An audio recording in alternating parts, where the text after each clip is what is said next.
కొన్ని సంవత్సరాల కిందట ఒకానొక ప్రాంతంలో జరిగిన యథార్థ సంఘటనల ఆధారంగా చిత్రీకరించబడినదే మా ఈ ఒక గ్రామంలో.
గ్రామంలో దొరల దగ్గర పటేళ్ల దగ్గర పనిచేస్తూ పూట గడుపుకునేది మందబుద్ధి కలిగిన బికారి లచ్చి.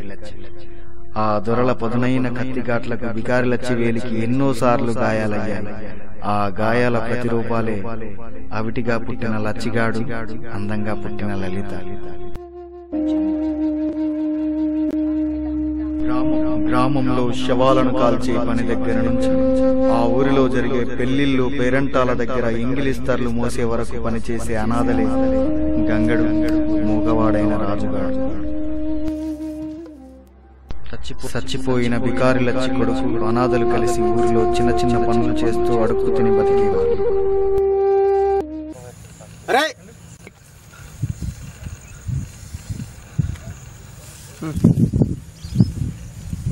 దూరం దూరం ఏం చెప్పారా మీకు? పైసలద్దా? ఎవరు తాళం చేయమన్నారు మిమ్మల్ని? మా కోళ్ళు చెప్పలేరు పటేలా. చెప్పకపోతే మీకు తెలియదా? హిందుత్తులను చేంజ్ చేస్తుర్రా? నీ బాంచన్ తప్పైంది పటేలా. సరే సరే, ఇక పీరుగు మొత్తం గాలి దగ్గర ఉండుండ్రి. కాలకపోతే మర్రేసి గాలి పెట్టి రాన్రి. ఆనబడతట్టుంది.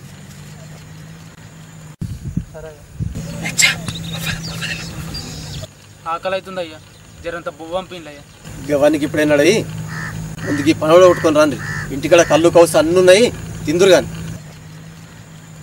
బట్టలు ఇవ్వాలన్నారు కదరా, ఇలా చచ్చిపోయినాయి. ఇంటికాడ బట్టలు ఉన్నాయి, వచ్చి తీసుకపోరి.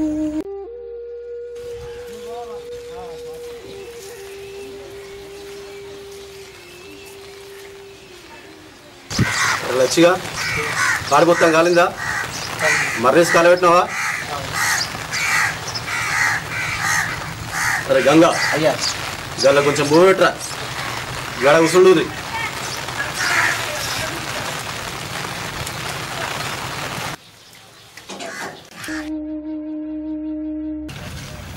పటేల్ అయిపోయింది పటేల్. ఇప్పుడు అయిపోయిందారా? అయిపోయింది. ఇంటికి వచ్చి డబ్బులు తీసుకోబో.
కుంటోడా దాని మీద చేసినావు లేదా చేసిన పట్టేలా చెయ్యాలి రావద్దురా మాకు పూజలు అవి ఉంటాయి చేసిన పట్టేలా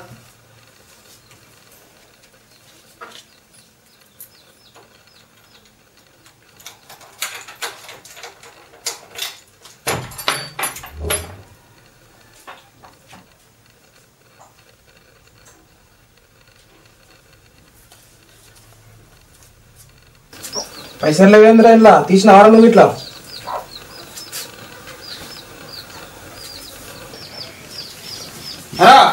కుంటోడా పైసలు లేవేంద్రా అలా నాకు పట్టేలా చైన్ కూడా ఉండగారా నేను తీయనే పట్టేలా అబ్బతోడు పట్టేలా నువ్వు తీయకపోతే వదిలిస్తారా ఏమో పట్టేలా నాకు తెలియదు నచ్చరాక నువ్వే ఉన్నావు గారు ఇక్కడ ఎటువద్దేరా పైసలు నాకు తెలియదు పట్టేలా నువ్వు తీయకపోతే వదిలిస్తారా ఏమో పట్టేలా అరే నువ్వే నచ్చరాక చైన్ లేదు పైసలు ఎత్తుకపోయినట్టు ఎవరు తీసిరు నాకు తెలియదురా నువ్వు తీయకపోతే వదిలిస్తారా నచ్చరాక నువ్వే ఉన్నావు వాడు చెప్తాడా నాకు తెలియదురా అబ్బాయి మీరు నువ్వే తీసినావని నేను ఇప్పుడు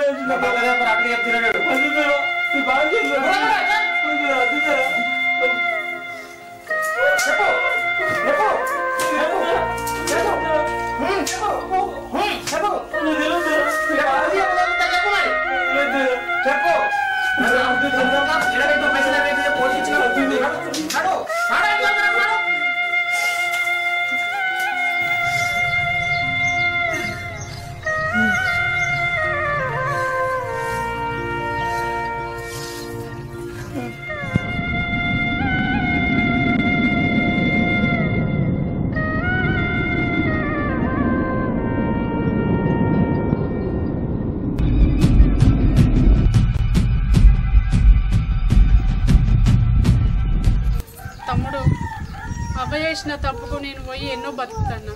నిన్ను రమ్మంటేనేమో నువ్వు రావే, గీ ఊళ్ళోనే బతుకుతానంట. అక్క నువ్వు గట్టానకే, నువ్వు మంచిగుంటే చాలు, నాకు ఇక్కడ ఏం కాదు. గీ ఊళ్ళో మంచోళ్ళు లేరక్క, నిన్ను కూడా అవ్వలెక్కనే అవుతారే, నువ్వు గానే ఉంటే మంచిది. మన అవ్వ మనల్ని ఎవరికి కన్నదో తెలియదు, మన అయ్యవడో తెలియదు.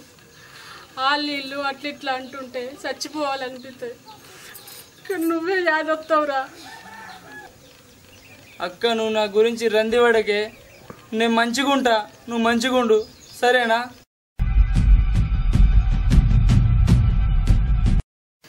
సరే ఇప్పుడన్నా రారా.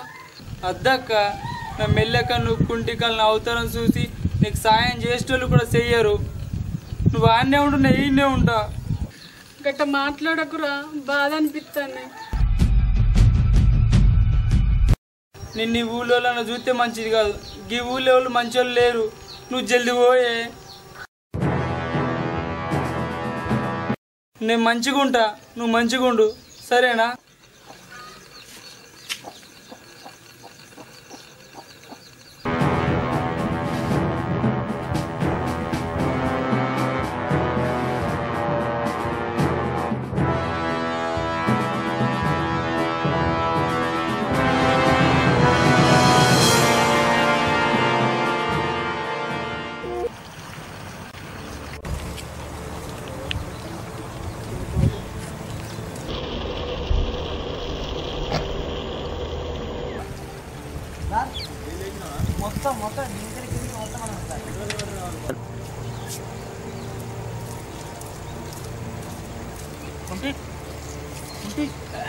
ఏంద్రా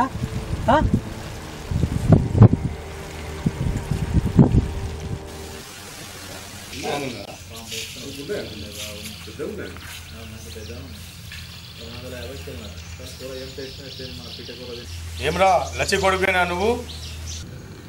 అవుదోరా. చూసినా మొన్న నిన్ను మీ అక్కని. రేయ్ ఎన్ని పైసలని ఇస్తా, ఎకరం పొలం రాసిస్తా బిడ్డ, ఒక్కరోజు మీ అక్కను దోల్కరా. దొరా మా అక్క గసుంటి కాదు దొరా. మీ అవ్వ ఒక బజార్దిరా, ఎవ్వని గన్నదో ఎట్లా గన్నదో తెలుసా మీకు? అరే నేను కన్నేసిందంటే నా పక్కలోకి రావాల్సిందే, లేకుంటే బిడ్డ బతుకులు బజార్లో పడతాయి. అద్దుదొరా నీ బాంచని కాలు మోగుతా. నాకు గవ్వన్నీదలై, మీ అక్కను దొరక రాకపోతే నిన్ను మీ అక్కను నడి బజార్లో చంపుతా. మీ అక్కను దొరక రాపో.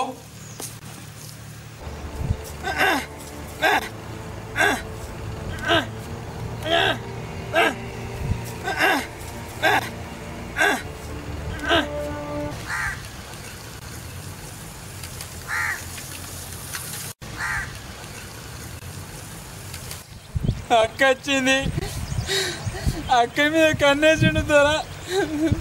అక్కని వండ పెట్టకపోతే అక్క నన్ను ఇద్దరిని చంపేస్తామన్నాడు.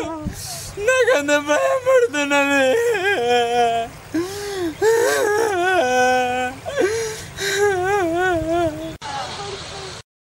గ్రామంలో చిన్న చిన్న దొంగతనాలు చేస్తూ రోజులు గడిపే వీడికి దొరకూడ వాళ్ళ ఇంట్లో ఆడోళ్ళు ఉన్నారు కదా, వాళ్ళ ఆడోళ్ళని ఇట్లా అంటూకుంటాడా?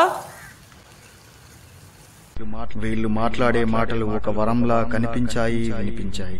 ఎలాగైనా ఈ మాటలకి మరిన్ని మాటలు జోడించి దొర దగ్గర మంచివాడిలా నిరూపించుకుని ఆయన దగ్గర పనివాడిగా చేరి జీవితాన్ని ఉచితంగా గడిపేయాలన్న ఆలోచనతో లచ్చిగాడు మాట్లాడిన మాటలకి కాస్త పొగరు, అహంకారాన్ని జోడించి దొరకి చెప్పడానికి బయలుదేరాడు.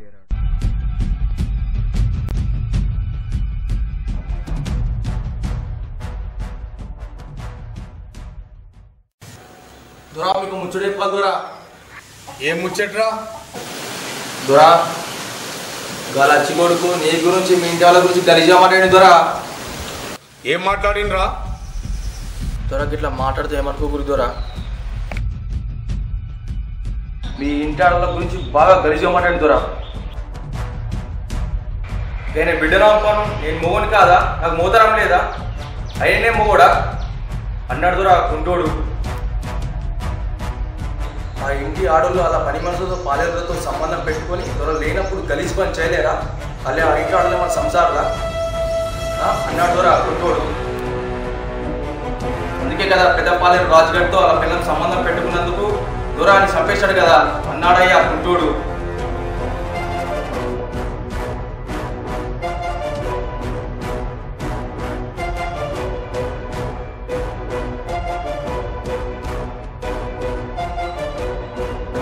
బాగా గలీజ్గా మాట్లాడండి అయ్యా, కానీ తప్పుగా మాట్లాడి క్షమించండి అయ్యా. ఏం మాట్లాడుతున్నావురా? ఆనికి మొలతాడు లేకుండా చేసినోనికి ఎకరం పొలం రాసిస్తా.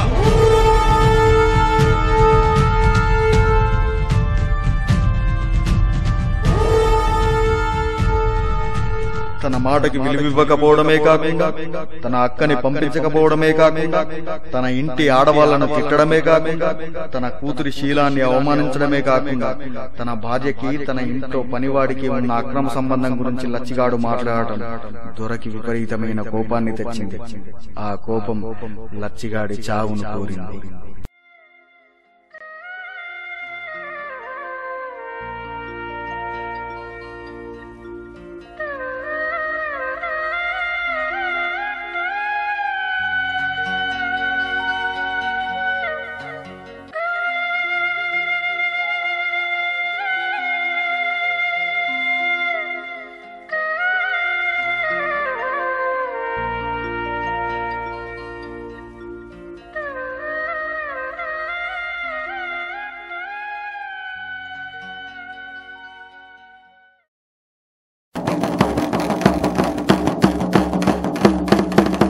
ఇందు మూలంగా యావత్ గ్రామ ప్రజలకు తెలియజేయమనగా బికారు లచ్చి కొడుకు పేరును ఎవరైనా ముట్టినా పట్టినా వాళ్ళను ఊళ్ళ నుంచి వెళ్ళేస్తారని దొరగారి తీర్పు.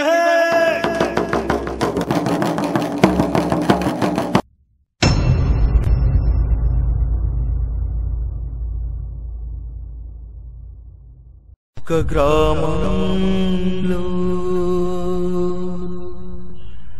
ఈ గ్రామంలో దొరల గడిల నడుమ నలుగుతున్న కథ ఇది. అంటరానోలా వెలివేసిన వ్యధ ఇది. ఒక గ్రామంలో ఈ గ్రామంలో రాబందుల చేతిలోన చిక్కుకున్న గతి ఇది.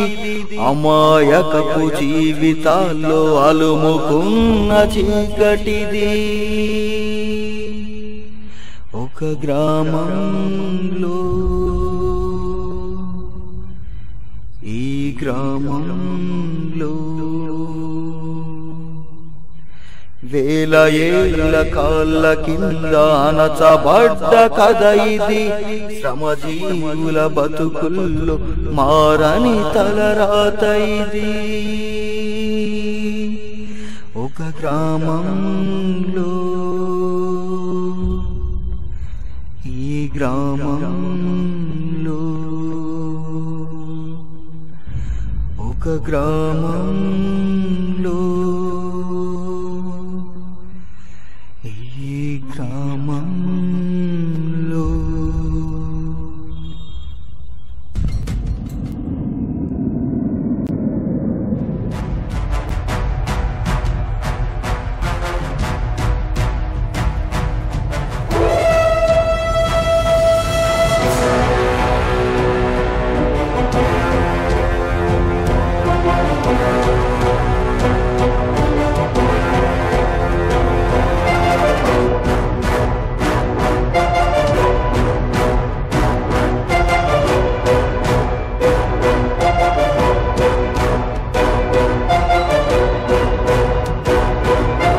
నీ తమ్ముడు నా ఇంటి ఆడోళ్ళను నా బిడ్డను తిడతాడా?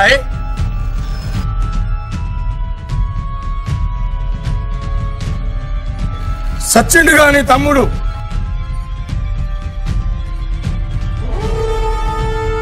నీ అయ్యోడో తెలుసా? నీకెంతమంది అయ్యోలో తెలుసా? మీ బతికెంతనే? మీరు బికారోళ్ళే.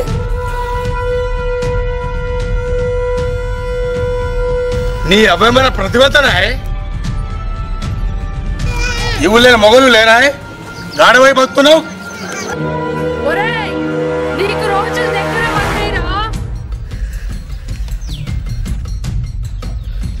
అమ్మాయికుడిని చంపినావు కదరా, నువ్వు బతకవురా.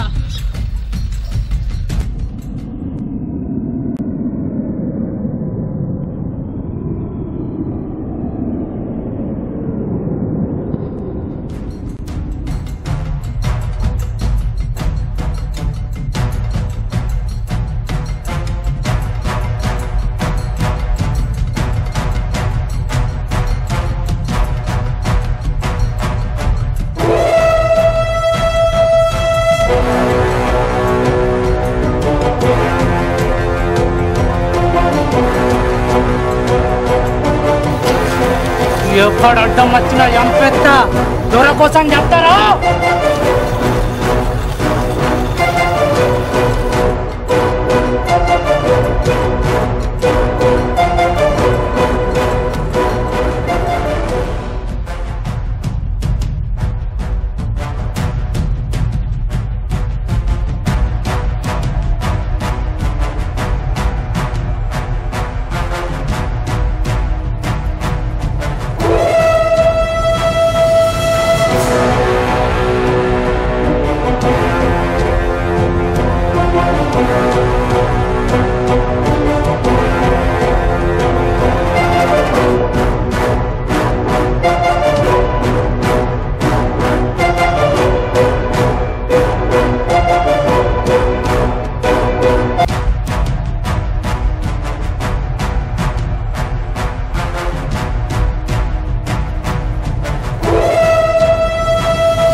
ఇలాంటి కొన్ని క్రూరమైన సంఘటనల తర్వాత గ్రామంలో కొంతమంది పిరికి వాళ్ళు బలహీనులు అదే దొరల కత్తిఘాటికి బలవుతూనే బతికారు.